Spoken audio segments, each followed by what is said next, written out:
جناب رسول اللہ صلی اللہ علیہ وسلم نے ارشاد فرمایا کہ جب معراج شریف جانا ہوا تو وہاں جنت و جہنم کا بھی سیر کرنا ہوا، تو دیکھا کہ جہنم کے عذاب میں جو لوگ مبتلا ہیں ان میں اکثر عورتیں ہیں، اور آپ صلی اللہ علیہ وسلم نے فرمایا کہ عورتوں میں دو خامیاں بہت کثرت سے پائی جاتی ہیں جن کی وجہ سے جہنم میں جانا ہوگا۔ نمبر 1، لعنت کا جملہ کثرت سے زبان پر جاری ہو جانا۔ تو جہنم میں جانے کا ایک سبب یہ ہے کہ عورتیں بہت معمولی باتوں پر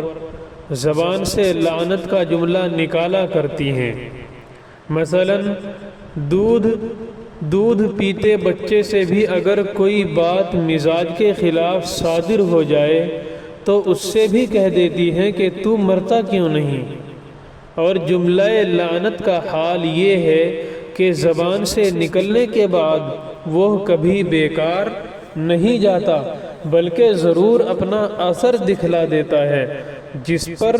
لعنت کی جاتی ہے۔ اگر وہ مستحق لعنت ہے تو اس پر پڑ جائے گی، اور اگر وہ مستحق نہیں ہے تو جس نے لعنت کی ہے اسی پر آ کر گرتی ہے۔ حدیث شریف میں حضرت ابو ذر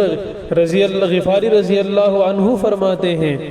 انہو سمع النبی صلی اللہ علیہ وسلم یقول لا یرمی رجل رجلا بالفسوق ولا یرمیہ بالکفر الا ارتدت علیہ ان لم یکن صاحبہ کذالک، کہ میں نے آپ صلی اللہ علیہ وسلم کو یہ کہتے ہوئے سنا کہ کوئی آدمی دوسرے آدمی پر فسق و فجور کا الزام نہ لگائے اور نہ ہی کفر کی لعنت کرے، ورنہ اگر وہ اس کا مستحق نہیں ہے تو وہ لعنت لوٹ کر اسی پر پڑے گی۔ جہنم میں عورتوں کے جانے کا دوسرا سبب یہ ہے کہ ذرا سی بات پر اگر اپنے مزاج کے خلاف ہو جائے یا کوئی مطالبہ اس کی مرضی کے مطابق پورا نہ کرے شوہر، تو پچھلے تمام احسانات پر ایک جملے سے پانی پھیر دیتی ہے کہ اس مرد نے کبھی میرا حق ادا نہیں کیا، اس مرد نے تو ہمیشہ مجھے ذلیل ہی کیا ہے، میں نے تو کبھی اس میں کوئی بھلائی نہیں دیکھی، میں ہی ہوں جو اس کے پاس باندی بن کر رہ رہی ہوں۔ اس طرح کے ایسے جملے ہیں جو شوہر کی زندگی بھر کے احسانات کو فراموش کر دینے والے ہیں، یہ اللہ تعالیٰ کو کسی طرح پسند نہیں ہیں۔ چنانچہ حضرت ابن عباس رضی اللہ عنہ سے مروی ہے، فرماتے ہیں قال النبی صلی اللہ علیہ وسلم اریت النار فاذا اکثر اہلها النساء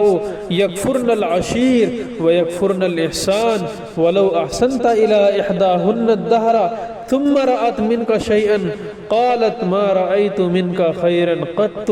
حضرت عبداللہ ابن عباس رضی اللہ عنہما فرماتے ہیں کہ آپ صلی اللہ علیہ وسلم کا ارشاد ہے کہ مجھے جہنم دکھایا گیا تو دیکھا کہ اس میں اکثر ایسی عورتیں ہیں جنہوں نے شوہروں کی ناشکری کی تھی اور ان کے احسانات کو فراموش کر دیا تھا، اور اگر ان میں سے کسی پر ہمیشہ احسان کرتے رہوگے پھر تم میں سے کوئی بات خلاف مزاج دیکھ لے تو کہہ دے گی کہ میں نے تو کبھی بھی تم میں سے کوئی خیر اور بھلائی نہیں دیکھی۔